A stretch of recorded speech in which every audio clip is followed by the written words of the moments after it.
Rocket Launch Pad. And now, here's Johnny.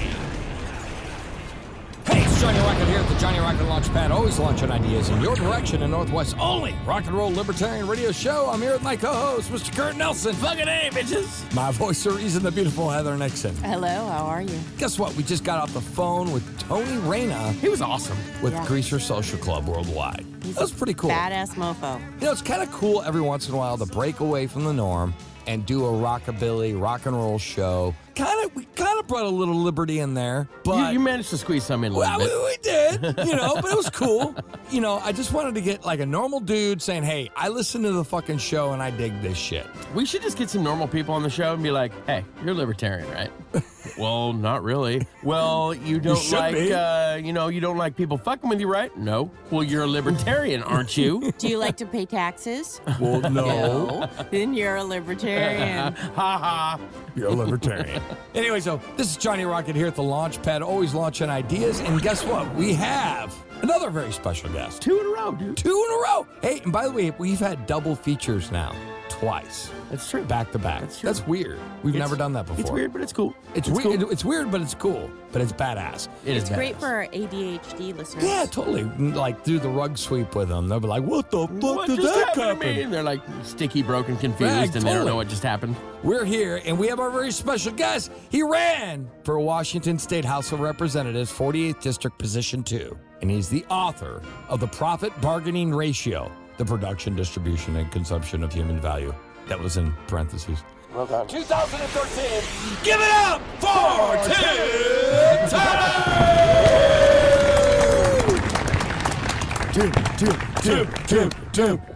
Tim.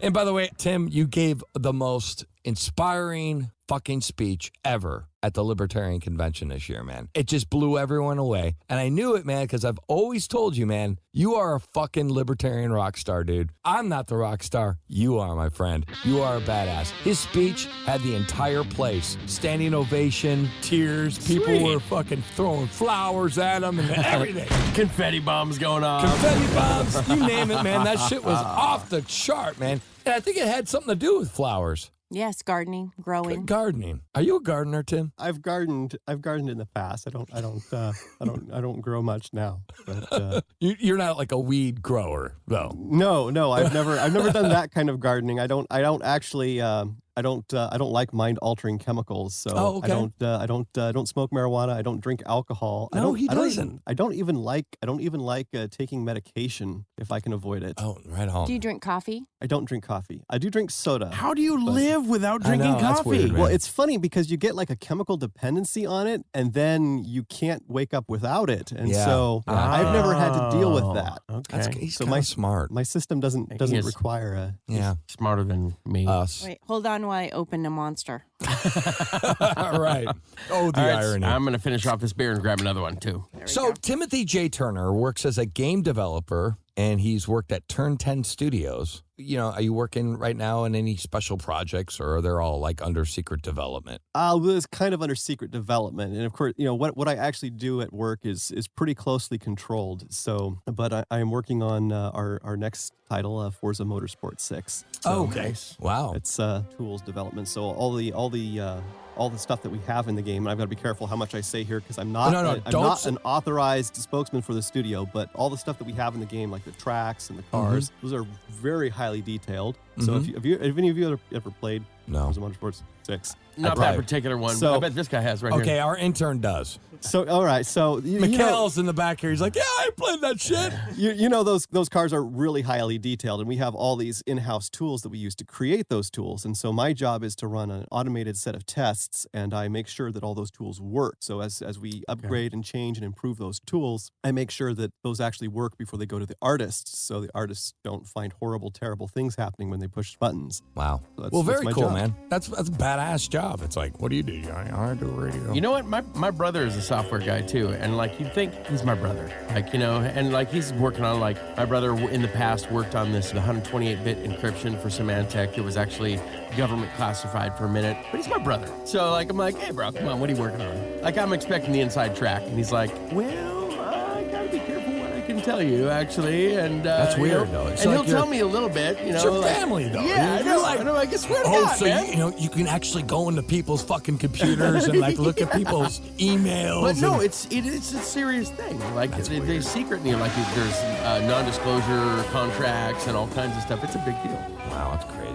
All right, Tim Turner, why did you become a libertarian? Well, I became a libertarian because I was a Republican. I was a big government Republican. Okay, so you were a Republican at one point. I was a Republican, and I was at one point I was a big government Republican. You know, it's just over time it was a really slow process for me, and it's like these libertarians are nuts, right? they still think that. And it's still, you know, over time it just started thinking about it issue by issue, and it's like, well, you know, this issue doesn't seem quite right. Right. You know, and one of the things, you know, when I was a big government Republican back, you know, just out of high school, I was like, well, these gays are taking over our society, and we gotta take control of the social institutions, you know, and prevent them from doing it, and all this, you know, this whole Republican Democrat civil war thing that's going on. Mm-hmm. At some point, I just, you know, I really don't have a right to mess with other people's lives. Mm-hmm. You know, that's something I believe here is wrong. Mm-hmm. And it started to slowly snowball from there. And then when I went into the Navy, you know, I thought, well, this is a great Republican institution. Right, because, you know, the military tends to lean right wing. And it's, you know, well, this is great because, you know, we'll use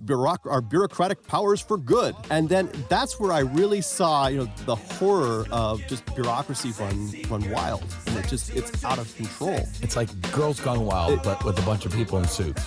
Guys in suits gone wild. Yes. And it's just, you know, it's not who controls the system that makes the system work. It doesn't matter who the dictator is. A dictatorship is a dictatorship. Absolutely, man. And, you know, bureaucracy is inefficient. It's horrible. It sacrifices individuals for the bureaucratic process. Yeah. And it just that's the way it works. Yeah. And I mean, we've been talking, and they're unelected. That's my biggest problem with them, Tim, is that they're unelected. People have no say what they do, what decisions they make, and what regulations and laws and rules they make. And we're subject to them. And we're subject to their fucking fines. We're subject to their licensing. We're subject to all these things. So we're kind of fucked. We have no say in the matter. So let's create more government to control that government agency. So it never ends. We have to create another institution to fight another institution. What do you like least about being a libertarian? I mean, do you get called crazy all the time? Because I know I do. But do you ever been like called a tinfoil hat or anything like that? Well, one time when I was running against, when I was running for office, one of the other candidates said, "Oh, well, libertarians, it's just like Somalia,"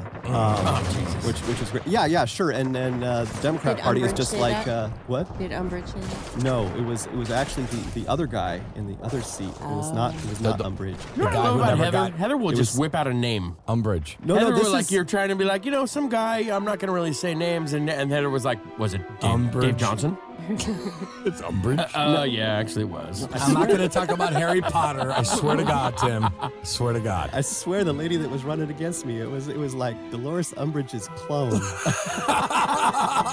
Now we can say it. Did she stand up there saying, "I will have order"? Just about. It was just, I just love being a member of the community, and I just want to represent you all and tell you all how to live exactly by my rules. Right, exactly. It's just like, right. Ew. I mean, my goodness. You could just about have the little pink hat and the whole 9 yards. Right on. Kittens. Right on. Kidding. So how is your book, The Profiting Bargaining Ratio Theory, different than other economic books? You got a book, you're a writer, you got all this cool shit. I've read your book now twice, because the first time I read it, I had no idea what the fuck you're talking about. Second time I read it, I had to do some independent study. Then I got it. So you have to kind of have in my opinion, your book is fantastic, but it's intermediate. I wouldn't consider it advanced, and I wouldn't consider it beginners. What do you think? Yeah, it's definitely, it's not written for beginners. It does beginning stuff because there's a whole lot of misconceptions people have. And this is one of the things that makes my book different than a lot of other things, is there are some fundamental misunderstandings that people have. People do not understand value. They don't understand how the economy naturally balances itself. It's like the ecosystem, and it has a natural balance and a rhythm. And when you come in and you try to change it, it throws that whole balance off. And then you get all these terrible, perverse reactions where you get, you know, corporate welfare and these big companies getting rich at the expense of the poor. And you get the economy produces the wrong goods and services. It produces shortages. It produces the wrong things.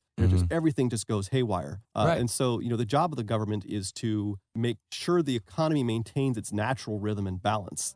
Prevent theft, prevent businesses from lying about what services or goods they're offering. So like justice and like laws, maybe. Yeah, but it's not there to tell you. Yeah. It's not there to tell you what to make or how to make it. It's there to make sure that what you do offer and you say you're offering, that's what you've got. It's legit. Yeah. It's like a consumer reporter has a legitimacy to it, or a Better Business Bureau. Yeah, absolutely. If you're a bad business and you're ripping people off and they're running amok, maybe you're breaking a law. Now the government has a legitimate function in that scenario. Yeah, absolutely. Okay. And it's one of the things the book deals with. It deals with some of those misassumptions that people have and it explains them. It goes step by step. It's not for idiots. You have to have at least average intelligence, I think, in order to be able to follow the book. Mm-hmm. But it does basically go from a beginner understanding of I don't understand how the economy works to going all the way in through and explaining that natural rhythm of the economy and explaining the natural bargaining power between any two people who engage in a transaction. Sure. And what the government's policies should be. I agree. And I think it's great. And I think it's simple enough to somebody who has a fundamental understanding of economics. And, and I've actually had to take a few months to learn from the ground up. But I think it's important as a libertarian to understand economics. I think that's a number one primary thing as a tool, because if you understand economics, you can pretty much crush any socialist dream. Well, and economics is not just about like money. It's not about money. It's not about the banking system. No, it's not.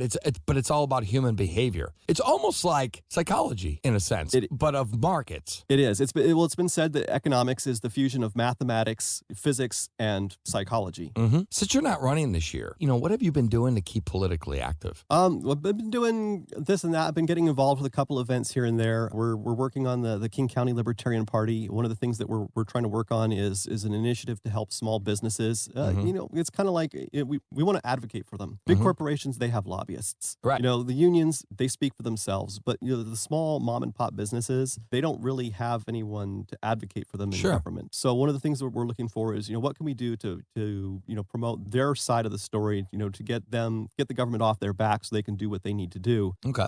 Because they don't have a whole lot of time to do that. They don't have anyone speaking for them, and they hire a huge portion of people. So if you can make life better for small businesses, you can make life better for thousands of workers. Oh, absolutely. Everyone wants to buy local, and I'm all for it. It sucks for them, though, sometimes, because they have to pay minimum wage now. They have price regulations. They have all these regulations that the big companies can afford to pay to keep the little guy down. And that's basically what it's all about. They want to keep poor people poor. Yeah, that's exactly. And it's crony capitalism. It's, a big company, Philip Morris, Boeing, they can spend $1 million on lawyers to meet, the legal requirements they have to go through. Mom and pop businesses don't. Right. They can't spend 10 years of their budget filling out a bunch of forms. Right. And so what you do is you end up with a lot fewer small businesses than your economy should have, and a lot more big companies, because that's where the balance of power goes. So let's move to your subject of interest, is economics. So tell me, Tim, how did you get into it? You were saying that you define economics as psychology meets mathematics. What got you into it, man? I think what got me into... that's actually someone else's definition of economics. I borrowed that from them. Oh, okay. But it's a good definition. It works. It does. It makes sense. I started out really interested in money as a kid. I really had this epiphanal moment at one point. I robbed all the banks we had like all the Monopoly game and, the Life game. And I took all the money and I robbed it. And I had all my little blocks, which were gold bars. And I'm so sitting you there were in my room. The evil capitalist. No, I was the bank robber. I robbed the bank. Nice. Which is there a difference? No. Right. So I robbed the bank and I carried it off and I was in my little room with all it and I was counting it up and I was like, well, I got all these gold bars here. How much they be worth? They're worth $10,000 each. And he's like, no, $50,000. And of course, I'm like, I don't know, 13, 15 years old. Right. I'm in that age. So of course, there's no limit to the imagination. $100,000, $1 million each, $1 billion each. Right. And I swear there was more inflation in that room in 30 seconds than has ever been seen in the real world. Sure. And I'm sitting there and it hits me. It's the clearest moment of my life as far as fundamental understanding. And I said, it really doesn't matter how many zeros I add on here. It really doesn't matter. I'm still just a kid sitting here on a pile of bricks and paper. And what really matters with money is not how much of it you have, but it's what you buy with it. And that you buy something, useful and valuable and important to you. Mm-hmm. And that was a huge moment in my life. And that was like the aha moment. Yeah. And it's the economy is this huge complex system, and I like big complex things. Yeah. I just like to see them work. Mm-hmm. And so I've always been interested in the economy. I had a coin collection as a kid. And it's just I don't know, it's just a big complex system with lots of moving parts that's fun to analyze and pick apart. So that's what got me interested in it. And then after the Navy, after college, I'm wrapping up my college and I've got some free time and I've got a copy of Adam Smith's Wealth of Nations on my bookshelf. And I don't know where I got it. And it's one of those books that you have on your shelf because smart people have this book. Right. I have it too. I haven't gotten through the book. It's a hard book. It's hard. A fucking hard book. It was archaic when he wrote it, and he wrote it 200 years ago. So, okay. thou therefore shall be verily. Exactly. Yeah. I mean, even John Locke wrote 100 years before he did, and it's easier to read. I actually pulled the book down off the shelf and I started to read it. And I started to study it, not just like graze through the pages, but study it. And I took a practice. I would write notes in the margins and I would say, okay, this here, and this is this interpretation.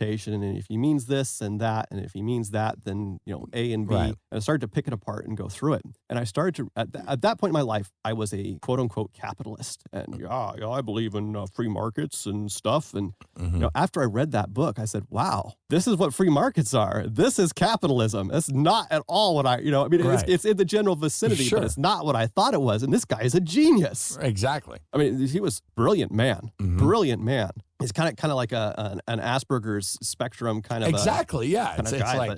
It's at that point I had this idea. Wow, this stuff is amazing. If everybody knew what this guy was saying, it would completely change our political and economic system. And I got to explain this to everybody. And that's when I started to work. I started to work actually on a video series at first, and then that actually became my book eventually. Its meaning and its focus changed as I worked on it, but that's where my main economic study really came in. And it was, writing that book for me was huge in forming my own political. I mean, I know what I believe now. Before I had some kind of general idea and some kind of vague thumb rules. Sure. I now know what I believe. I know why I believe it. Because it's based on economics. I know what the arguments are for it. I know what the arguments are against it. If at some point I should ever change my beliefs, I will do it in a logical, rational fashion based on the facts and the knowledge, because my opinion is based on facts and knowledge and understanding. Absolutely. So it's beautiful for me in understanding what I believe and why, and being able to, interpret. If anyone says, well, what do you think about X, Y, Z? I can say, well, this is what I believe and why. Right, exactly. Do you think people should really understand economics? Do you think that would change the political spectrum if people actually had an understanding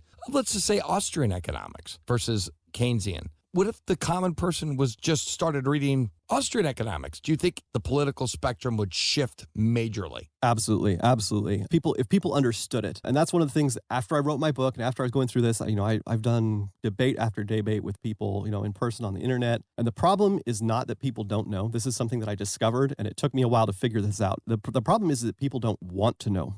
People have, this is the way I want the world to work, and they see the world with rose-colored glasses. And so the real challenge is not explaining to people how the economy works. The challenge is getting to people to open up their mind and to want to see it how it is, rather than how they've preconceived it. And this. We all do it. It's a natural human thing. Everybody does it. They always do it all the time. 90% of the people, 90% of the time, see the world in terms of what they already believe, and that's a good thing, because you don't want people. You don't want people changing their beliefs on the drop of a hat, right? You don't want people. Dangerous too. That's dangerous too. So it's a good thing, but you need to challenge your preconceived notions, and that's really where the challenge lies. I because agree.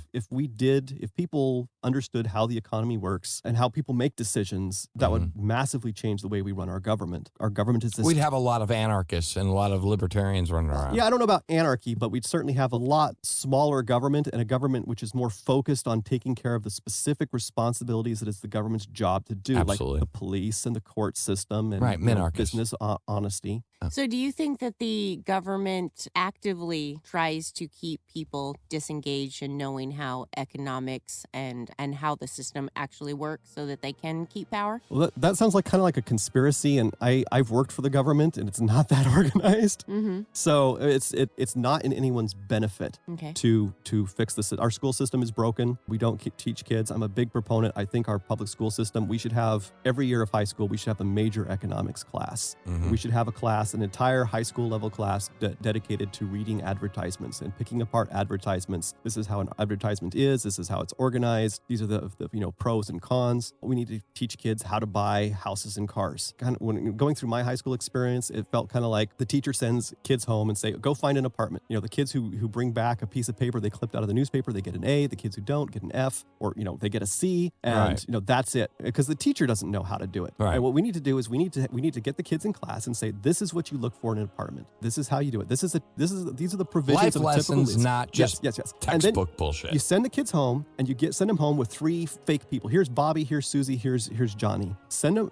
These are what they want. This is what they work. Tim. I'm real.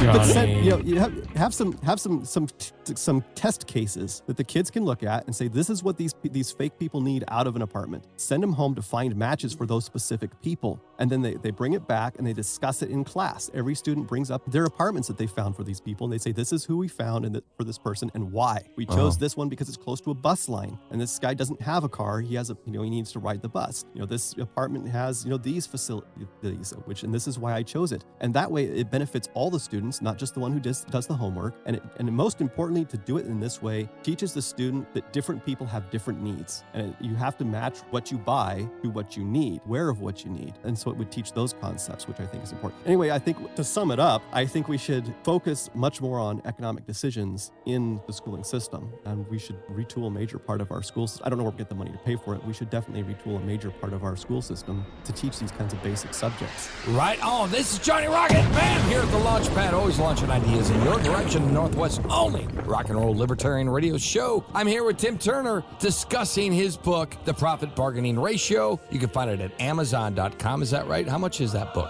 I think it's going for $15 right now. Okay, it's The Profit Bargaining Ratio by Timothy J. Turner. You can find it at Amazon.com. My co-host, Mr. Kurt Nelson. Thank you, Johnny. Hey, everybody, don't forget to check out Glass Doctor of Seattle. Make sure you go to Glass Doctor of Seattle so they can diagnose your home, auto, or business glass. Mention the Johnny Rocket Launchpad for 10% off your service. See what the Glass Doctor can do for you at www.glassdoctorseattle.com. And my voice of reason, the beautiful Heather Nixon. And I want everybody to go to JohnnyRocketLaunchpad.com to see the brand new version of our website. It is badass, and that's where you can click the link to all our podcasts. And here's us, Johnny Rocket. We're talking to our very special guest, Mr. Timothy J. Turner. We're talking economics. We're talking politics. We got it all covered. Stick around. We got a woman's place. And our special rock and roll edition brought to you by Greaser Social Club. So stick around.